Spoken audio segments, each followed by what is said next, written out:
articulaciones más importantes de nuestro cuerpo por la estabilidad, por los tipos de movimiento y por la fuerza y la mantención que nos da son el hombro, la cadera y la rodilla. A medida que van pasando los años, por la edad, por la carga genética o la herencia, por tipos de trabajo con fuerza sostenida o mantenida en el tiempo, pueden ir apareciendo distintas enfermedades de estas articulaciones.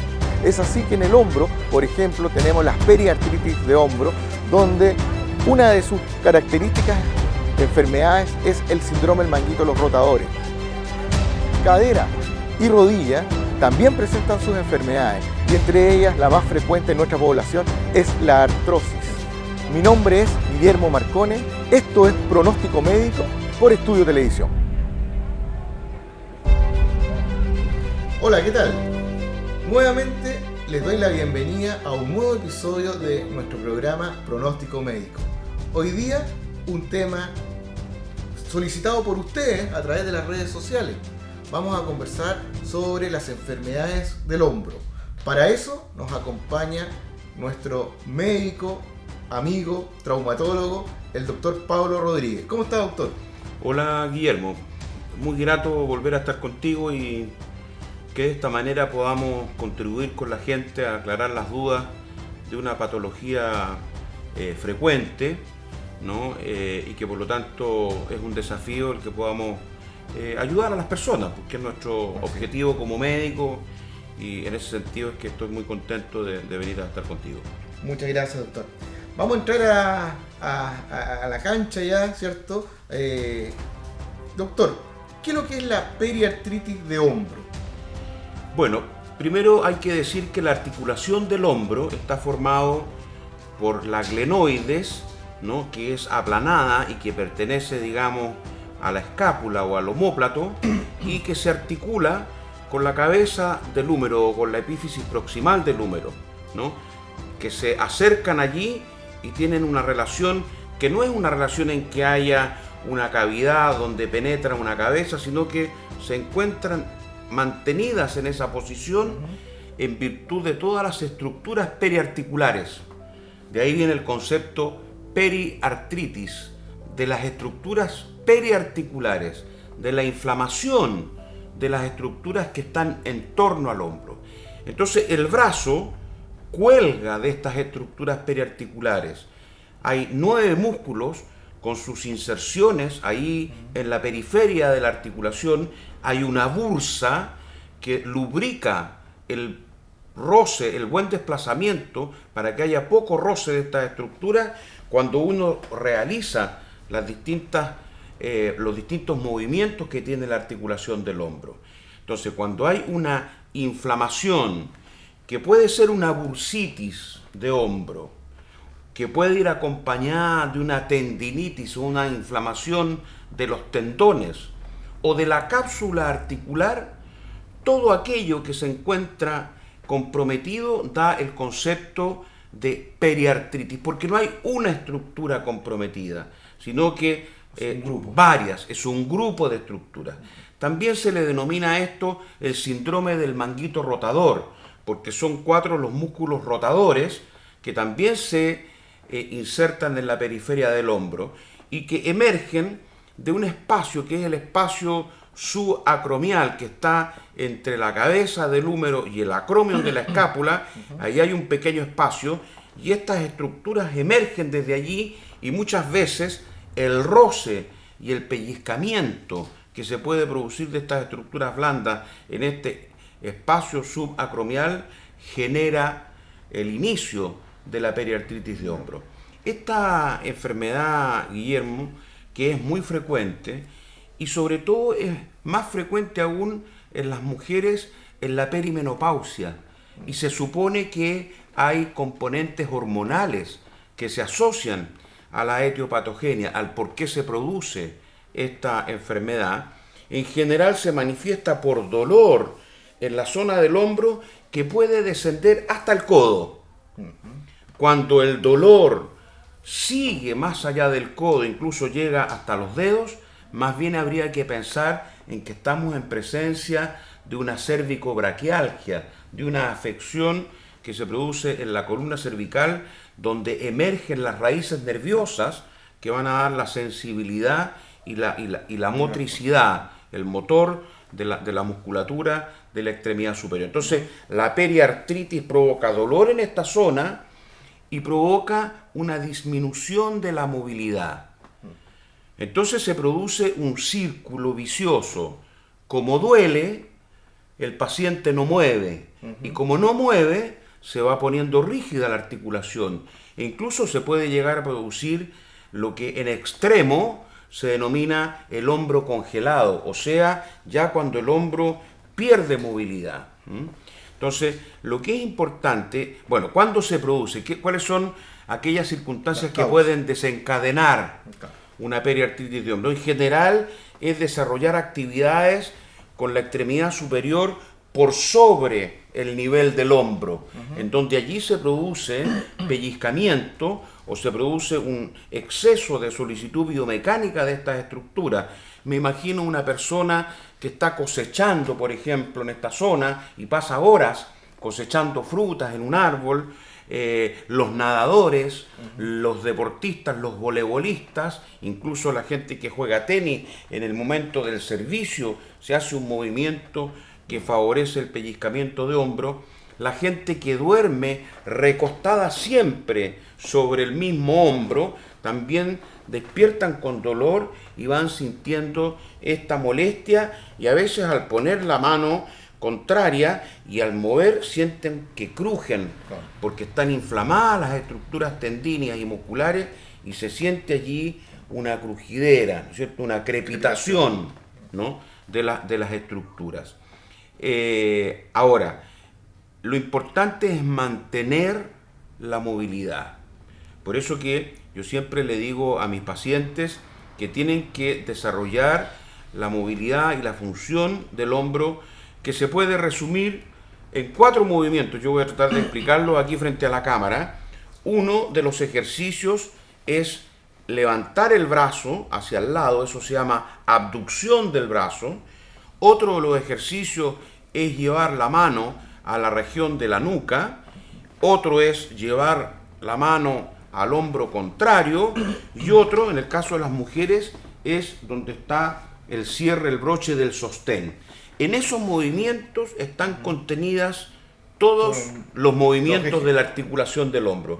Por lo tanto, si uno hace sesiones y series de 10 movimientos, 10 de abducción, 10 acá, acá y acá, y repite 3 series, ¿no es cierto?, de 10, uno va a mantener la función. Hay que decirle a las personas, claro, cuando hacen este ejercicio, como tienen limitación y tienen dolor, a veces llegan hasta ahí nomás, y después lo que hacen es doblar la columna, digamos, ya no están usando la articulación del hombro, sino que están flexionando la columna. Entonces lo importante es, frente a un espejo, por ejemplo, con la columna recta, ahí tratar de llegar lo más lejos posible. No importa que lo hagan lento, lo importante es que vayan recuperando la función para poder llegar lo más alto posible. Entonces hay que mantener la movilidad. Si es necesario, usar antiinflamatorios para el tratamiento del dolor.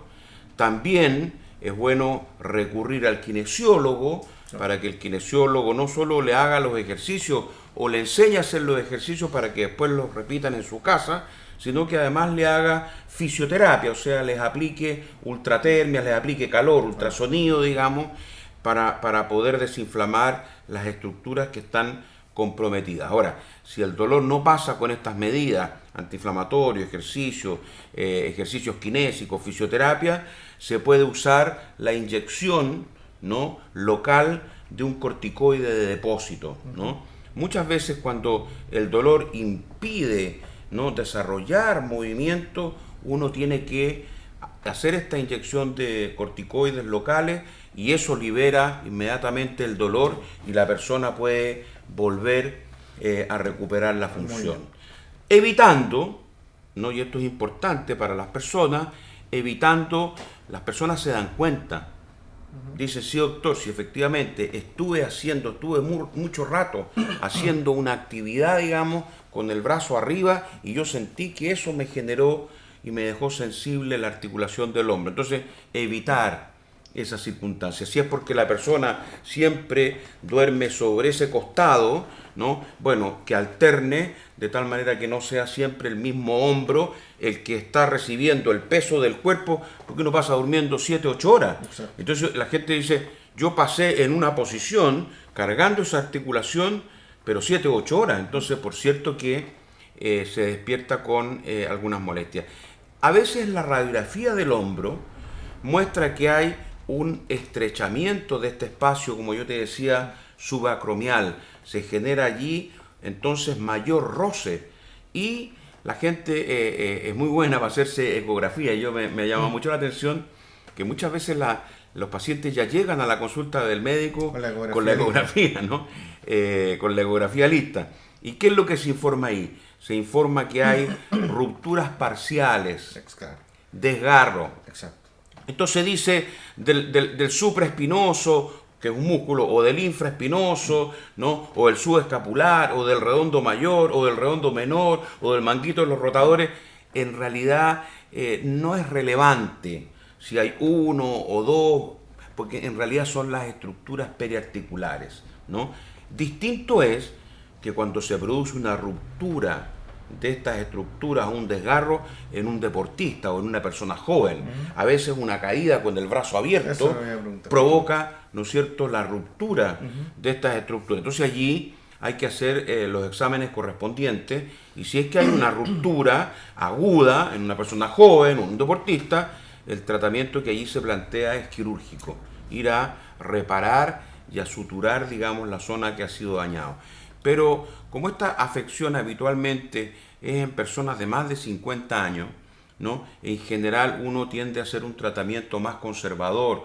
Además es un desgaste crónico, entonces no hay un elemento que suturar, no hay un tendón grueso, bien formado que uno tenga que ir a darle unos puntos de sutura, sino que muchas veces son hilachas, verdaderas hilachas, ¿no? Que se han ido deteriorando, se ha ido degenerando la estructura normal de estos tendones y por consiguiente no hay mucho que ir a reparar. Entonces ahí ejercicios, fisioterapia, antiinflamatorios, mantener la función.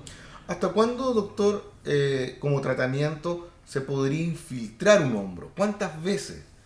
Porque bueno, eso es importante porque de repente hay hartos pacientes aquí en la provincia que vienen con historia de infiltración, ¿ya? Y tienen una mejoría ostensible, ¿ya? Doctor, pucha, a mí me infiltraron y yo quedé estupendo, yo quiero que me infiltre de nuevo. Incluso por ahí me tocaba a veces de que llegan con la inyección. Sí, claro. Listo, la betametasona rapilenta, doctor, acá le traigo.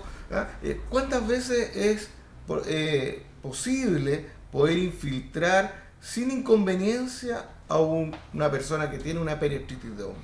Mira, no hay un límite absoluto, pero y además la respuesta es variable. De repente uno le pone una infiltración de un corticoide y la persona queda un año sin dolor. A veces no vuelven más, a veces les quita para siempre, recuperan la función, cambian la actitud de lo que les desencadenó este problema y ya está, no hay más. Otras veces vuelven al año, ¿no? Que ya están con molestias de nuevo, entonces quieren una... Bueno, uno puede poner unas 3 veces al año, digamos, sin ningún problema, pero tampoco hay que abusar mucho porque los corticoides tienen también una serie de otras acciones, digamos. Exacto. Muchas veces atrofian, provocan atrofia de las mismas estructuras, digamos. Entonces, hay que ser prudente. Lo importante es que siempre esto se acompañe con ejercicios para restablecer la función. En la medida que se restablece la función, los dolores van pasando o se pueden tratar con un analgésico o un antiinflamatorio de uso oral, corriente, ibuprofeno, naproxeno, diclofenaco, ketoprofeno, hay muchos en el mercado. Lo importante es que esto sea indicado por un médico. Aquí estamos dando una información para poder ayudar a las personas a que comprendan su enfermedad, lo que les ocurre, pero siempre esto debe ser supervisado por un médico para que haga la prescripción de los medicamentos, la indicación del kinesiólogo, de la fisioterapia, etc. Ahora, artrosis de hombro. ¿Es lo mismo que la periartritis? ¿Se van en conjunto? una es causa de la otra o la otra es la causa. ¿Cómo le podríamos un poco explicar a una persona, digamos que a lo mejor tiene más de 75 años, que en la radiografía se ve una reducción importante de la articulación, del espacio articular, y a la vez, por ejemplo, tiene osteofitos o cachitos, como la gente le dice, probablemente le va a generar una limitación en el movimiento, en la rotación, en la abducción del hombro? Un poco para que nos cuente. ¿Es lo mismo? ¿No es lo mismo? Lo frecuente es la periartritis de hombro. Es infrecuente la artrosis del hombro. Las articulaciones que están sometidas a carga son aquellas que son más frecuentes asiento de fenómenos degenerativos del cartílago articular, que es lo que finalmente termina condicionando una artrosis. Por lo tanto, acá se produce o un osteofito en la región del acromion o en la articulación acromioclavicular se puede provocar allí cierto grado de artrosis. Pero como la glenoides y la epífisis proximal del húmero no están sometidas a una carga, sino que están en esa relación, en general es poco frecuente, digamos, el que se provoque desgaste del cartílago articular y se genere la artrosis. Bueno, y definamos, Guillermo, la artrosis. La artrosis es una enfermedad del cartílago articular en las articulaciones sinoviales, en las articulaciones que están rodeadas por una membrana sinovial. El cartílago articular tiene como función disminuir el roce, de tal manera que el roce sea con la menor resistencia cuando se produce, y por eso que este cartílago es esponjoso, está bien lubricado. Yo siempre a las personas les digo, cuando se coman un tuto de pollo, miren que ahí en la punta del hueso hay un cartílago, y que ese cartílago es un cartílago suave, como esponjoso. Bueno, por alguna razón, ¿no? Porque la mayoría de las artrosis son de una etiología desconocida, ¿no? Son idiopáticas, se empieza a producir con los años el desgaste, la deshidratación, la fisuración de este cartílago articular, y eso empieza a provocar dolor, empieza a provocar crujido articular, puede haber derrame en la articulación de la rodilla, de la cadera, por ejemplo, que son articulaciones que frecuentemente sufren de artrosis, y esto corresponde, como digo, a una afección del cartílago articular, que puede llegar a ser invalidante. En el caso de la rodilla y de la cadera, llega a ser invalidante. La artrosis de la cadera, digámosle a nuestros auditores, entre paréntesis, que está en el auge, es una enfermedad garantizada, es una enfermedad GES, cuando es una artrosis avanzada en mayores de 65 años. Ahí hay una garantía, y es que la prótesis de cadera, la endoprótesis de cadera, que se debe realizar como parte del tratamiento, está garantizada por la reforma GES, tanto su financiamiento, digamos, como la oportunidad de la cirugía. Ahora, claro, ahí es invalidante. Lo que primero ocurre en el caso de la cadera es que empieza a haber una disminución de la movilidad.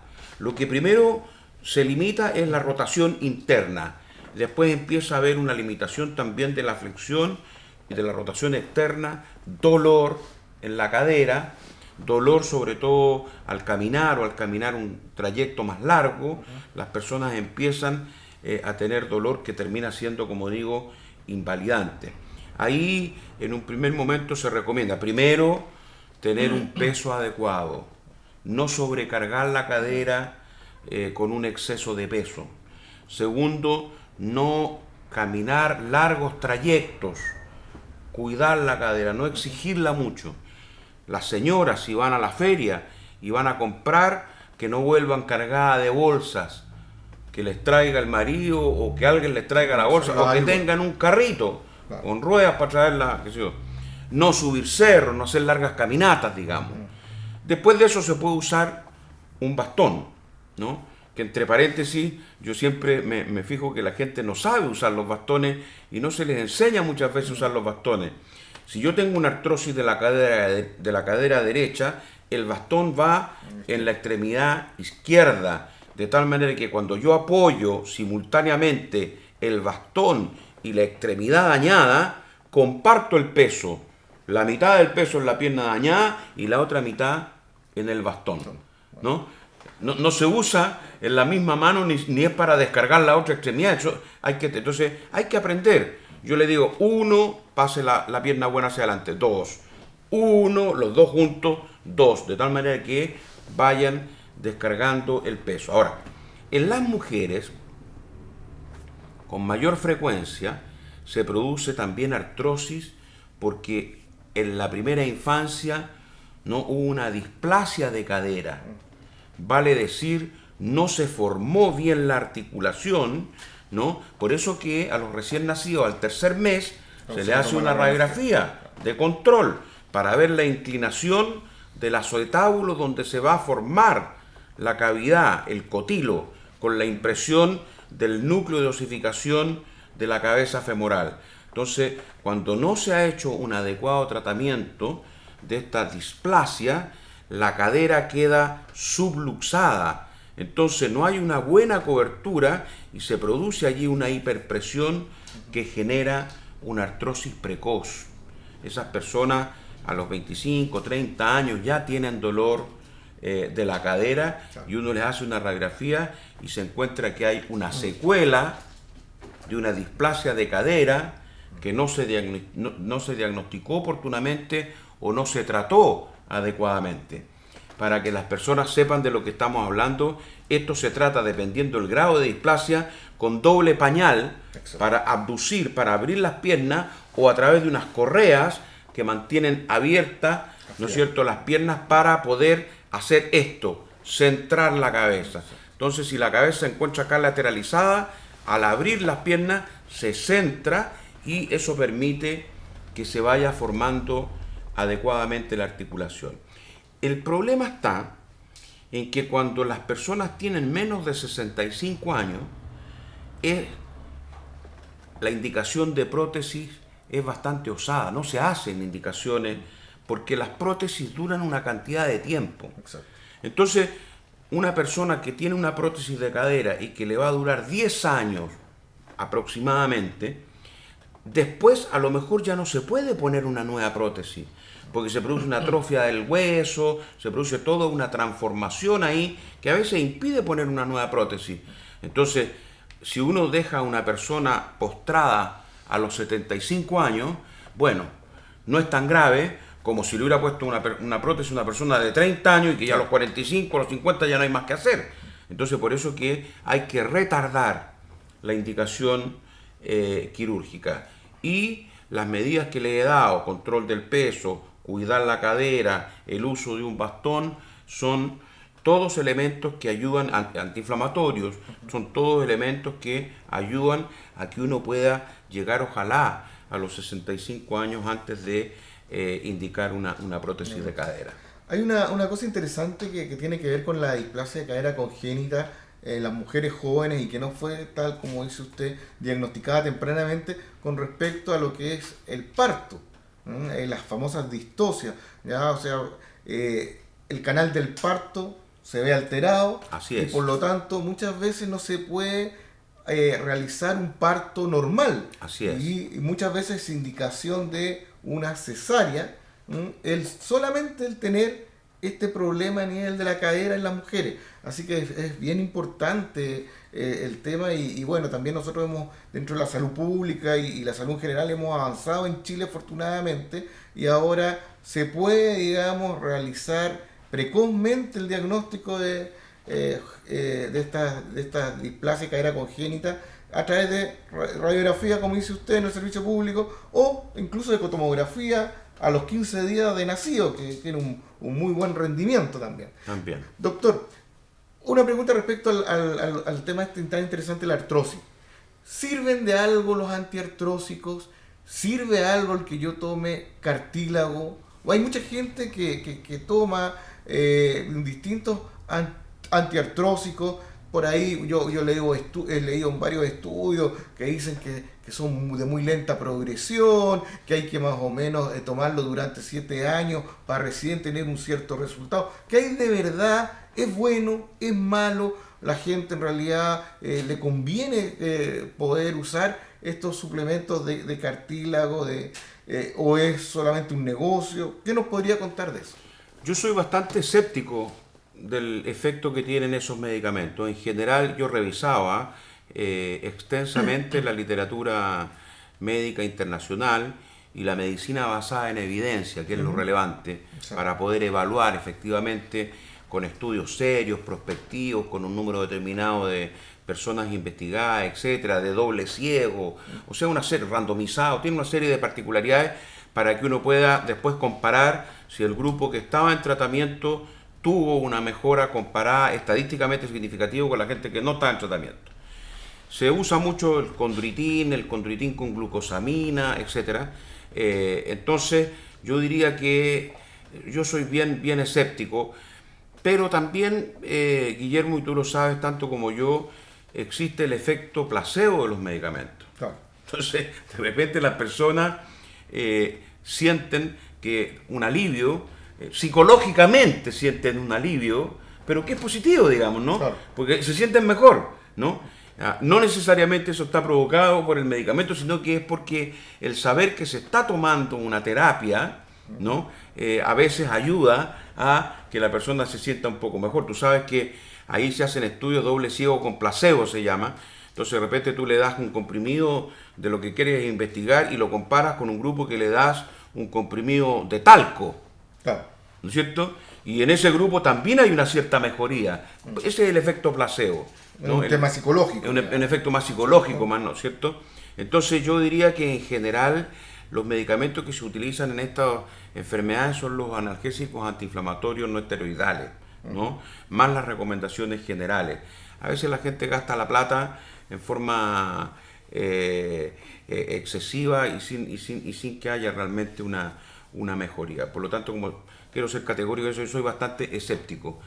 Más bien me preocuparía yo de tener un buen peso, como he dicho, de tomar algún buen analgésico, un antiinflamatorio, de no hacer grandes caminatas. Eso va a provocar una mejora, si es necesario hacerse una cirugía de reemplazo articular, una prótesis.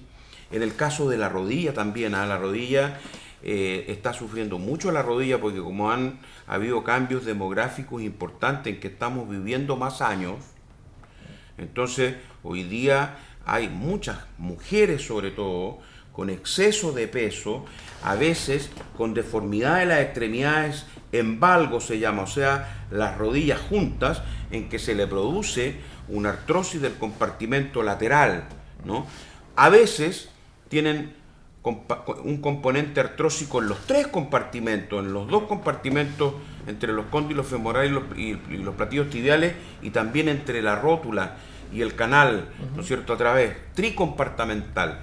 Bueno, en esos casos están dando muy buenos resultados las artroplastías de rodilla, ¿no?, con prótesis de rodilla. El problema es que esto no está garantizado en el auge. En el auge solo está garantizado el tratamiento de la artrosis de rodilla con antiinflamatorio y con fisioterapia.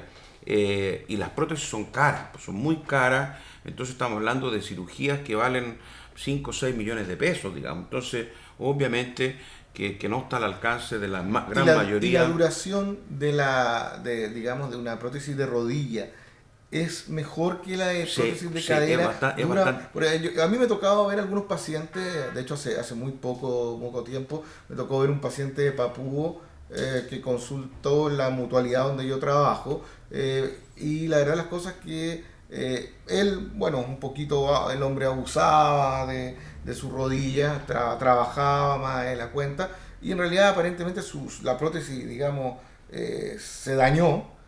¿Se puede cambiar? ¿Es más fácil que la prótesis de cadera, que es más compleja? ¿Cómo es el tratamiento en ese sentido? Primero, lo importante es operarse con alguien que esté dedicado a hacer cirugía de la rodilla y artroplastía de la rodilla. No todos los traumatólogos nos dedicamos a aquello.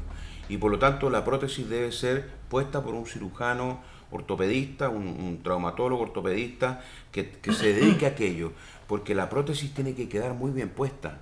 Si la prótesis queda inclinada, ¿no?, o no queda bien puesta, esa prótesis va a dar problemas o no va a durar el tiempo que debiera durar. En la cadera ocurre lo mismo, ¿eh? En la cadera la prótesis puede quedar con una anteversión, puede quedar más larga, más corta, etcétera, digamos, ¿no? De tal manera que tienen que quedar las prótesis bien puestas. Ahora, esto es tan rápido, Guillermo, que lo que ayer era regular, hoy día es excelente. Y mañana va a ser espectacular, ¿no? Se están descubriendo hoy día nuevos materiales, ¿no? Las prótesis hoy día, antes en un comienzo eran de acero, digamos, ¿no? Después fueron mejorando las calidades del acero y así han ido cambiando, digamos, a series de materiales más nobles, más livianos, digamos, y que tienen mejores resultados.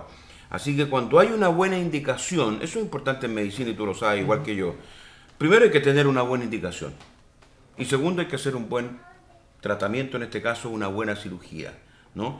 Las prótesis de titanio hoy día, ¿no? Antes, como decía, eran de acero, hoy día son de titanio, son de materiales mucho más nobles, que no hay rechazo, que no hay ningún rechazo, muchas de ellas se incorporan mejor al hueso donde están instaladas, digamos. Entonces, yo recomiendo, cuando hay una buena indicación, recomiendo la cirugía de reemplazo articular, tanto en cadera como en rodilla. Perfecto, doctor. Bueno, el tiempo se nos acaba. Estoy muy agradecido, doctor, porque nos acompañó nuevamente con estos temas que están entretenidos y que más encima ha sido solicitado por nuestra audiencia, digamos. Así que le agradezco que nos haya acompañado esta vez y bueno, obviamente invitado para próximos programas.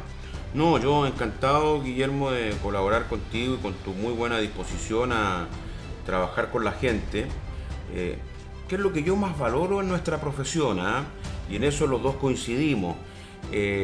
Lo más lindo que tiene la medicina es la relación médico-paciente, es la vertiente humanística de la medicina, más que la tecnocrática, de poder conversar con los pacientes, entenderlos, acoger las demandas y los problemas de los pacientes. Entonces, yo he tratado de colaborar contigo y hacer esta presentación de tal manera que la gente pueda comprender bien de qué estamos hablando, más que hacer una clase magistral, digamos, sobre el tema, para poder ayudarle. Así que, mira, yo un último mensaje a las personas, decirles, todos estos problemas tienen solución, hay que acercarse, digamos, al CEFAM o al hospital cuando corresponda.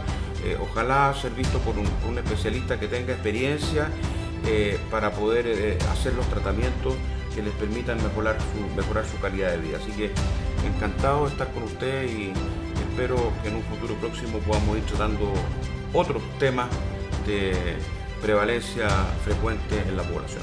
Muchas gracias. Bueno, amigos, hemos completado este capítulo nuevo de Pronóstico Médico. Los dejo invitados ya para la próxima ocasión y les agradezco por habernos acompañado en este entretenido tema. Muchas gracias y hasta pronto.